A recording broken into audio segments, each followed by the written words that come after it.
Hi dears, ഇത് നമ്മുടെ പുതിയ ചാനലാണ് കേട്ടോ. ഒരുപാട് നാളായിട്ടുള്ള എൻ്റെ ആഗ്രഹമാണ് ടിപ്സിനും ക്രാഫ്റ്റിനും വേണ്ടിയിട്ടൊരു ചാനൽ സ്റ്റാർട്ട് ചെയ്യണം എന്നുള്ളത്.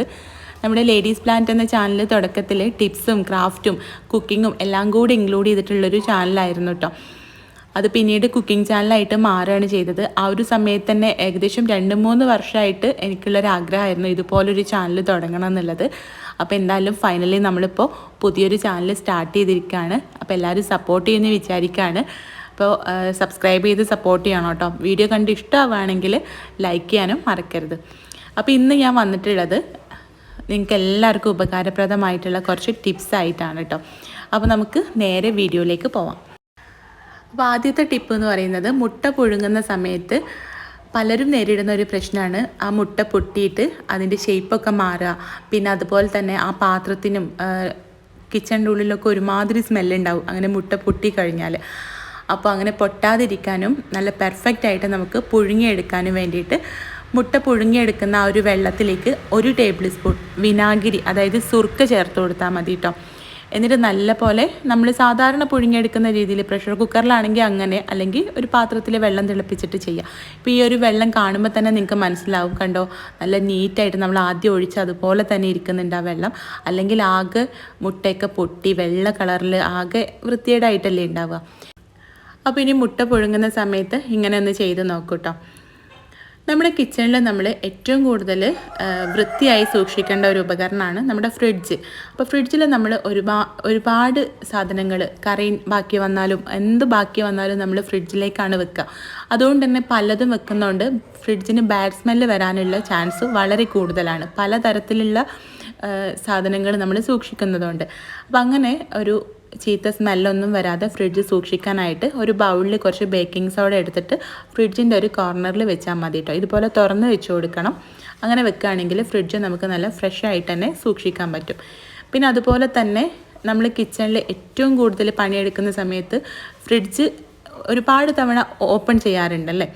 അപ്പോൾ നമ്മൾ എന്തെങ്കിലും കുക്കിങ്ങിൻ്റെ സമയത്തോ ഒക്കെ ആയിരിക്കും നമ്മൾ ഫ്രിഡ്ജ് വന്ന് തുറക്കുന്നത്. നമ്മുടെ കയ്യിൽ മസാല പൗഡേഴ്സോ അല്ലെങ്കിൽ എന്തെങ്കിലും നമ്മുടെ കയ്യിലുണ്ടാവും. അപ്പോൾ അതിങ്ങനെ എപ്പോഴും ഫ്രിഡ്ജിൽ ഇങ്ങനെ തുറക്കുമ്പോൾ ഫ്രിഡ്ജിൽ ഒട്ടിപ്പിടിച്ച് പിന്നെ ആകെ വൃത്തികേടാവും. അപ്പോൾ അതുകൊണ്ട് തന്നെ ഇതുപോലൊരു ടർക്കി വെച്ച് കൊടുക്കുകയാണെങ്കിൽ ആ ടർക്കി നമുക്ക് 2-3 ദിവസം കൂടുമ്പോൾ ഒന്ന് വാഷ് ചെയ്തെടുത്താൽ മതി. ഫ്രിഡ്ജ് എപ്പോഴും ക്ലീൻ ചെയ്യേണ്ട ആവശ്യമില്ല.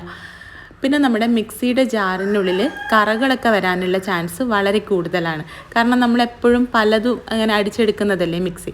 അപ്പോൾ കറകൾ പോകാൻ വേണ്ടിയിട്ട് മുട്ടത്തോട് ഇട്ടിട്ട് അതിലേക്ക് കുറച്ച് വെള്ളം ഒഴിച്ചിട്ട് നല്ല പോലെ അടിച്ചെടുത്ത് കഴിഞ്ഞാൽ അടിയിലുള്ള കറകളും കലകളും ഒക്കെ പോയിട്ട് മിക്സി നല്ല പോലെ ക്ലീൻ ആവും.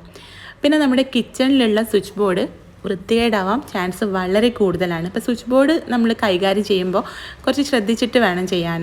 വെള്ളമൊക്കെ ഒഴിച്ചിട്ട് വാഷ് ചെയ്യുക എന്ന് പറയുമ്പോൾ ഭയങ്കര എന്താ പറയുക, ഡേഞ്ചർ ആയിട്ടുള്ളൊരു കാര്യമാണല്ലേ. ഷോക്ക് അടിക്കുകയൊക്കെ ഉണ്ടാവും. അപ്പോൾ നമ്മൾ വെള്ളമൊന്നും യൂസ് ചെയ്യാതെ സ്വിച്ച് ബോർഡ് എങ്ങനെയാണ് ക്ലീൻ ചെയ്യുന്നതെന്നുള്ളതാണ് കാണിക്കുന്നത്. ഒരു ബ്രഷിൽ കുറച്ച് പേസ്റ്റ് എടുക്കുക. നമ്മൾ ബ്രഷ് ചെയ്യാൻ, അതായത് ടൂത്ത് പേസ്റ്റ്, ഏത് പേസ്റ്റ് വേണമെങ്കിലും എടുക്കാം കേട്ടോ. ഗോൾഗേറ്റ്, ക്ലോസപ്പ്, അങ്ങനെ ഏത് വേണമെങ്കിലും എടുക്കാം. നിങ്ങൾ ഏതാണോ യൂസ് ചെയ്യുന്നത് അതെടുക്കുക. എന്നിട്ട് വെള്ളമൊന്നുമില്ലാതെ ആ പേസ്റ്റ് വെച്ചിട്ട് നല്ല പോലെ സ്വിച്ച് ബോർഡ് നമുക്ക് ഉരച്ച് നല്ല പോലെ ക്ലീൻ ചെയ്തെടുക്കാം. സ്വിച്ച് ഇട്ടിട്ടും സ്വിച്ച് ഓഫാക്കിയിട്ടും അങ്ങനെ 2 തരത്തിൽ 2 സൈഡും ഒക്കെ നല്ല പോലെ വാഷ് ചെയ്തെടുക്കാം കേട്ടോ. പിന്നെ നിങ്ങളിത് ചെയ്യുമ്പോൾ മെയിൻ സ്വിച്ച് ഓഫാക്കിയിട്ട് ചെയ്യാൻ ശ്രദ്ധിക്കുക കേട്ടോ. അങ്ങനെ ചെയ്യുമ്പോൾ ഒന്നുകൂടെ സേഫ് ആയിരിക്കും. അതുകൊണ്ട് തന്നെ മെയിൻ സ്വിച്ച് ഓഫാക്കാൻ മറക്കരുത് കേട്ടോ. അപ്പോൾ നല്ല പോലെ ബ്രഷ് ചെയ്ത് കൊടുത്തിട്ട് ഉണങ്ങിയൊരു തുണി വെച്ചിട്ട് നല്ല പോലെ ഒന്ന് തുടച്ചെടുക്കുക. അപ്പോൾ വെള്ളമൊന്നും യൂസ് ചെയ്യാതെ നമുക്ക് നല്ല പെർഫെക്റ്റ് ആയിട്ട് സ്വിച്ച് ബോർഡ് ക്ലീൻ ചെയ്തെടുക്കാൻ പറ്റും. അപ്പോൾ അതിൻ്റെ ഹോളിലേക്ക് പേസ്റ്റ് പോയിട്ടുണ്ടെങ്കിൽ അതൊരു ടിഷ്യൂ പേപ്പറോ അല്ലെങ്കിൽ ബഡ്സോ വെച്ചിട്ട് ഉള്ളിൽ നിന്ന് എടുത്ത് കൊടുത്താൽ മതി കേട്ടോ. കണ്ടോ, ഞാനിപ്പോൾ ഇത് നല്ല പോലെ ക്ലീൻ ചെയ്തിട്ടുണ്ട്. ഞാനിത് വീഡിയോ എടുക്കാൻ വേണ്ടിയിട്ട് 15 ദിവസത്തോളമായിട്ട് ക്ലീൻ ചെയ്യാതെ വെച്ചതാണ് കേട്ടോ. നമ്മുടെ എല്ലാവരുടെ വീട്ടിലും അങ്ങനെ തന്നെ ആയിരിക്കും. കിച്ചണിൽ നമ്മളിപ്പോൾ ഡെയിലി നമ്മൾ സ്വിച്ച് ബോർഡൊന്നും ക്ലീൻ ചെയ്യില്ലല്ലോ. അപ്പോൾ ഒരു 15 ദിവസമൊക്കെ ആകുമ്പോഴേക്കും ഭയങ്കരമായിട്ട് വൃത്തികേടായിട്ടുണ്ടാവും. അത് സ്റ്റൗവിന് അടുത്തുള്ളതാണെങ്കിൽ പ്രത്യേകിച്ചും. അപ്പോൾ നല്ല പോലെ ഉണങ്ങിയൊരു തുണി വെച്ചിട്ട് ഞാനത് തുടച്ചെടുത്തിട്ടുണ്ട്. അല്ലെങ്കിൽ ഒരു ടിഷ്യൂ പേപ്പർ വെച്ചിട്ട് നല്ല പോലെ ഒന്ന് തുടച്ചെടുക്കാം. ഒരു തുള്ളി വെള്ളമില്ലാതെ നമുക്ക് സേഫായിട്ട് നമുക്ക് സ്വിച്ച് ബോർഡ് ക്ലീൻ ചെയ്തെടുക്കാൻ പറ്റും. അപ്പോൾ ഇത് ബിഫോർ ആഫ്റ്റർ നിങ്ങൾക്ക് പിക്ചർ കാണുമ്പോൾ മനസ്സിലാവും എത്രത്തോളം ഡിഫറൻസ് ഉണ്ട് എന്നുള്ളത്. അടുത്ത ടിപ്പ് എന്ന് പറയുന്നത്, നമ്മൾ മുട്ട പുഴുങ്ങിയത് തൊലി കളഞ്ഞെടുക്കുന്ന സമയത്ത് ആ എഗ് യോക്കും കൂടെ നമ്മുടെ ആ ഒരു തൊലിയുടെ കൂടെ തന്നെ പോരാറുണ്ട്. അതായത് നമുക്ക് നല്ല വൃത്തിയിൽ നമുക്കതിൻ്റെ തൊലി എടുക്കാൻ പറ്റാത്തൊരവസ്ഥ ഉണ്ടാവാറുണ്ട്. അപ്പോൾ അങ്ങനെയുള്ള സമയത്ത് ഇതുപോലെ ഒരു ഗ്ലാസ്സിൽ ആ ഒരു മുട്ട ഇട്ടിട്ട് നല്ല പോലെ ഒന്ന് ഷെയ്ക്ക് ചെയ്ത് കൊടുക്കുക. എന്നിട്ട് നമ്മുടെ ആ ഒരു മുട്ടത്തോട് വേർതിരിച്ചെടുക്കുകയാണെങ്കിൽ നല്ല പെർഫെക്റ്റ് ആയിട്ട് തന്നെ നമുക്കത് വിട്ട് കിട്ടും കേട്ടോ. കണ്ടോ? അല്ലെങ്കിൽ നമ്മുടെ ഈ ഒരു എഗ് യോക്കും കൂടെ അതിൻ്റെ കൂടെ പോന്നിട്ട് ഒരു വൃത്തിയില്ലാതെയാണ് നമുക്ക് കിട്ടുക. അപ്പോൾ അടുത്തതായിട്ട് പറയുന്നത് ഇതുപോലുള്ള മസാല ബോക്സ് യൂസ് ചെയ്യുന്നവർക്ക് വേണ്ടിയിട്ടാണ് കേട്ടോ. നമ്മൾ ഇതുപോലുള്ള മസാല ബോക്സിൽ എല്ലാത്തിലേക്കും നമ്മൾ ഒരു സ്പൂണാണല്ലോ വെക്കുക. അപ്പോൾ നിങ്ങൾ ഉപ്പിലേക്ക് മാത്രം ഒരു സ്പൂണും മസാലപ്പൊടികളിലേക്കെല്ലാം കൂടെ ഒരു സ്പൂണും വെക്കാൻ ശ്രദ്ധിക്കുക കേട്ടോ. കാരണം നമ്മൾ എത്ര തുടച്ചാലും ഉപ്പിലേക്ക് മസാലപ്പൊടികൾ പടരാനുള്ള ചാൻസ് ഉണ്ട്. അപ്പോൾ നമുക്കതിലൊരു പെർഫെക്റ്റ് നല്ലൊരു വൈറ്റ് കളറിലുള്ള ഉപ്പ് കിട്ടൂല. പിന്നെ നമ്മുടെ മസാലപ്പൊടികളിലേക്ക് ഇടുന്ന ഒരു സ്പൂൺ ഉണ്ടല്ലോ, അത് തുടക്കാൻ വേണ്ടിയിട്ട് ഒരു ടിഷ്യൂ പേപ്പർ അതിൻ്റെ മുകളിൽ തന്നെ വെക്കുകയാണെങ്കിൽ എല്ലാം കൂടെ മിക്സായിട്ട് അല്ലാതെ നല്ല പെർഫെക്റ്റ് ആയിട്ട് നല്ല നീറ്റായിട്ട് തന്നെ അത് ഇരുന്നോളും. അല്ലെങ്കിൽ മഞ്ഞൾപ്പൊടിയൊക്കെ എടുത്ത സ്പൂൺ വെച്ചിട്ട് തന്നെ മുളക് പൊടി എടുക്കുകയാണെങ്കിൽ ആകെ കൂടെ അത് കളർ അങ്ങോട്ടും ഇങ്ങോട്ടൊക്കെ ആവും. അപ്പോൾ ഇതുപോലെ ഉള്ളിൽ വെക്കാൻ സൗകര്യം ഇല്ലെങ്കിൽ ആ ഒരു പാത്രത്തിൻ്റെ പുറത്തായിട്ടൊരു ടിഷ്യൂ പേപ്പർ വെച്ചാൽ മതി. പിന്നെ അടുത്ത ടിപ്പ് എന്ന് പറഞ്ഞാൽ നമ്മൾ ബ്രോസ്റ്റഡ് ഒക്കെ നമ്മൾ രാത്രിയാണല്ലോ എപ്പോഴും നമുക്ക് രാത്രിയാണല്ലോ ബ്രോസ്റ്റഡ് ചിക്കനൊക്കെ കിട്ടുക. അപ്പോൾ എന്തായാലും കുറച്ച് ബാക്കി ഉണ്ടാവില്ലേ, അത് നമ്മൾ രാവിലത്തേക്ക് വേണ്ടിയിട്ട് എടുത്തു വെക്കുമ്പോൾ രാവിലെ എണീറ്റ് നോക്കും. രാവിലെ അല്ലെങ്കിൽ ഉച്ചയ്ക്ക് നമ്മൾ എടുക്കുന്ന സമയത്ത് അതിൻ്റെ തൊലി വേറെയും ചിക്കൻ വേറെ ആയിരിക്കും. അതായത് നല്ല പോലെ തണുത്ത് പോയിട്ടുണ്ടാവും. അപ്പോൾ ഇത് തണുത്ത് പോവാതിരിക്കാൻ വേണ്ടിയിട്ട് ഇതുപോലൊരു കാസറോളിലേക്ക് ഇട്ട് കൊടുക്കുക. എന്നിട്ട് അതിൻ്റെ ഉള്ളിലായിട്ട് കുറച്ച് ടിഷ്യൂ പേപ്പർ ഇട്ട് കൊടുക്കുക. ടിഷ്യൂ പേപ്പർ ഇങ്ങനെ പൊതിഞ്ഞിട്ട് കൊടുക്കണമെന്നൊന്നുമില്ല, ജസ്റ്റ് ഒന്ന് ടിഷ്യൂ പേപ്പർ മടക്കിയിട്ട് അതിനുള്ളിലേക്ക് വെച്ച് കൊടുത്താൽ മതി. ഈ ഒരു കാസറോളിൻ്റെ ഉള്ളിലേക്ക് ടിഷ്യൂ പേപ്പർ വെച്ച് കൊടുത്താൽ മതി. ഞാനിപ്പോൾ ഒരു 5 പേപ്പറോളം ഇങ്ങനെ മൊത്തത്തിൽ പൊതിഞ്ഞ രീതിയിൽ വെച്ച് കൊടുത്തിട്ടുണ്ട്. ഇനി ഇത് ഞാൻ രാവിലെ എടുക്കുമ്പോൾ ഞാൻ കാണിച്ചു തരാം കേട്ടോ. രാവിലെ ഒരു 12 മണിക്കൂറിന് ശേഷമാണ് ഞാനിത് എടുക്കുന്നത്. അപ്പോഴേക്കും നമ്മുടെ ആ ഒരു ടിഷ്യൂ പേപ്പറില്ലേ അത് നല്ല പോലെ തണുത്ത് സോഫ്റ്റായിട്ട് വന്നിട്ടുണ്ടാവും.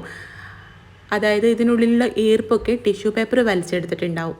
അതുകൊണ്ട് തന്നെ നമ്മുടെ ഈ ഒരു ബ്രോസ്റ്റഡ് ചിക്കൻ നല്ല ക്രിസ്പി ആയിട്ട് തന്നെ ഉണ്ടാവും. അത് ബ്രോസ്റ്റഡിന് മാത്രമല്ല കേട്ടോ, നമ്മൾ ക്രിസ്പി ആയിട്ടുള്ള സ്നാക്സൊക്കെ ഇതുപോലെ തന്നെ ചെയ്താൽ മതി. കുറച്ച് ടിഷ്യൂ പേപ്പർ ആ ഒരു ബോക്സിൽ ഇട്ട് കൊടുത്താൽ മതി. അടുത്ത ടിപ്പ് എന്ന് പറയുന്നത് നമ്മുടെ മൺപാത്രങ്ങൾ നമ്മൾ ഒരുപാട് ദിവസമൊക്കെ കഴിഞ്ഞെടുക്കുന്ന സമയത്ത് അതിലിതുപോലെ പൂപ്പലോ വെള്ള കളറൊക്കെ വന്നിട്ടുണ്ടാവുമല്ലോ. അപ്പോൾ നല്ല ഫ്രഷ് ആയിട്ട് നല്ലൊരു നീറ്റായിട്ട് തന്നെ അത് ഇരിക്കാൻ വേണ്ടിയിട്ട് കുറച്ച് എണ്ണ അതിൻ്റെ മുകളിൽ തേച്ച് കൊടുത്താൽ മതി കേട്ടോ. അത് ഏതെണ്ണയായാലും കുഴപ്പമില്ല, വെളിച്ചെണ്ണയോ ഏതെങ്കിലും റിഫൈൻഡ് ഓയിലോ എന്തായാലും കുഴപ്പമില്ല. അത് ഒഴിച്ചു കൊടുക്കുകയാണെങ്കിൽ നല്ല നീറ്റായിട്ട് തന്നെ ഇരുന്നോളും. അപ്പോൾ ഈ എണ്ണ എന്ന് പറഞ്ഞാൽ നമ്മൾ വെളിച്ചെണ്ണ, സൺഫ്ലവർ ഓയിൽ, നെയ്യ് അതൊക്കെ നമ്മൾ കബോർഡിൽ അങ്ങനെ വെക്കുകയാണെങ്കിൽ നമ്മൾ എത്ര നല്ല കുപ്പിയാണെങ്കിലും അത് എപ്പോഴും വെക്കുന്ന സ്ഥലത്ത് കുറച്ച് എണ്ണ പോയിട്ടുണ്ടാവും.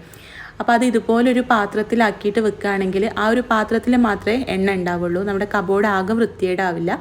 അപ്പോൾ അങ്ങനെ ഒന്ന് ചെയ്യാനും കൂടെ ശ്രദ്ധിക്കുക കേട്ടോ. അപ്പോൾ ഇതിൽ താഴെ പോയിട്ടുള്ള എണ്ണ എടുത്തിട്ടാണ് ഞാനിപ്പോൾ മൺപാത്രം വൃത്തിയാക്കുന്നത് കേട്ടോ. ഒരു ടിഷ്യൂ പേപ്പർ എടുത്തിട്ട് ഇതിൽ മുഴുവനായിട്ട് ഇങ്ങനെ തേച്ച് കൊടുക്കുക കേട്ടോ. എന്നാൽ നമ്മൾ എത്ര ദിവസം കഴിഞ്ഞിട്ടാണ് ഈ പാത്രം എടുക്കുന്നെങ്കിലും അത് അതിൻ്റെ ആ ഒരു പൂപ്പലൊന്നും വരാതെ പൊടിയൊന്നും പിടിക്കാതെ പൊടി പിടിക്കാതെയല്ല, പൂപ്പൽ വന്ന് വെളുത്ത കളറൊന്നും ഇല്ലാതെ നല്ല ഫ്രഷ് ആയിട്ട് തന്നെ ഇരിക്കുന്നുണ്ടാവും. മരത്തിൻ്റെ സ്പൂണും നമുക്ക് ഇതുപോലെ തന്നെ ചെയ്യാം കേട്ടോ. മരത്തിൻ്റെ സ്പൂണും കയ്യിലൊക്കെ ഇതുപോലെ എണ്ണ പുരട്ടിയിട്ട് വെക്കുകയാണെങ്കിൽ അതുപോലെ തന്നെ കട്ടിയും ബോർഡും മരത്തിൻ്റെ എല്ലാം നമ്മൾ ഇതുപോലെ എണ്ണ പുരട്ടി വെക്കുകയാണെങ്കിൽ അതിൽ പൂപ്പലോ കാര്യങ്ങളോ ഒന്നും ഉണ്ടാവില്ല. നല്ല ഫ്രഷ് ആയിട്ട് തന്നെ നമ്മൾ എടുക്കുന്ന സമയത്ത് ഇതുപോലെ തന്നെ ഉണ്ടാവും. അപ്പോൾ അതൊന്ന് ശ്രദ്ധിക്കുക കേട്ടോ. പിന്നെ നമ്മുടെ കൗണ്ടർ ടോപ്പിൽ കുറച്ച് എണ്ണ പോയാൽ, അതായത് ഇതുപോലെ നമ്മൾ എണ്ണയുടെ ബോട്ടിലൊക്കെ വെച്ച് കഴിഞ്ഞാൽ എണ്ണ ഉണ്ടാവുമല്ലോ, അത് നമ്മൾ എത്ര തുടച്ചാലും ഒരു തുണി വെച്ച് തുടച്ചാലൊക്കെ അത് എണ്ണ അവിടെ ഇങ്ങനെ പരക്കുക എന്നല്ലാതെ എണ്ണ പോവില്ല. പിന്നെ നമ്മൾ സോപ്പ് ഉപയോഗിച്ചിട്ടൊക്കെ കഴുകിയിട്ട് തുടക്കണം. അപ്പോൾ ആദ്യം സോപ്പ് ഉപയോഗിച്ച് കഴുകണം, എന്നിട്ട് തുടക്കണം. അപ്പോൾ അതിൻ്റെ റിസ്ക് ഒന്നുമില്ല, വളരെ സിമ്പിളായിട്ട് നമുക്ക് ആ എണ്ണ പെട്ടെന്ന് തന്നെ കളയാൻ പറ്റും. എക്സ്പയറി ഡേറ്റ് കഴിഞ്ഞ കുറച്ച് പൗഡർ അതിൻ്റെ മുകളിലായിട്ട് ഇട്ട് കൊടുക്കുക. എന്നിട്ടൊരു ടിഷ്യൂ പേപ്പർ വെച്ചിട്ട് നല്ല പോലെ ഒന്ന് തുടച്ചെടുത്ത് കഴിഞ്ഞാൽ ആ എണ്ണയൊക്കെ അവിടെ നിന്ന് പോവുകയും ചെയ്യും. പിന്നെ നമുക്ക് പിന്നീട് ഒരു ക്ലോത്ത് വാഷ് ചെയ്യേ കാര്യങ്ങളോ ഒന്നുമില്ല, കാരണം ഈ ടിഷ്യൂ പേപ്പർ ആയതുകൊണ്ട് അതങ്ങോട്ട് കളഞ്ഞാൽ മതി, എണ്ണ മുഴുവനായിട്ടും പോവും. അപ്പോൾ ഞാനിപ്പോൾ എടുത്തത് ടാൽക്കം പൗഡർ ആണെങ്കിലും നമുക്ക് ഏത് പൗഡറും എടുക്കാം കേട്ടോ. അതായത് നമ്മുടെ വീട്ടിൽ ബാക്കി വന്നിട്ടുള്ള അരിപ്പൊടി, ഗോതമ്പ് പൊടി, അങ്ങനെ ഏത് പൗഡറും നമുക്ക് ഇതിന് വേണ്ടിയിട്ട് എടുക്കാം. അപ്പോൾ ഇന്ന് ഞാൻ കാണിച്ച ഈ ടിപ്സുകളിൽ ഏതെങ്കിലും ഒന്ന് നിങ്ങൾക്ക് ഉപകാരപ്രദമായി എന്ന് വിചാരിക്കുകയാണ്.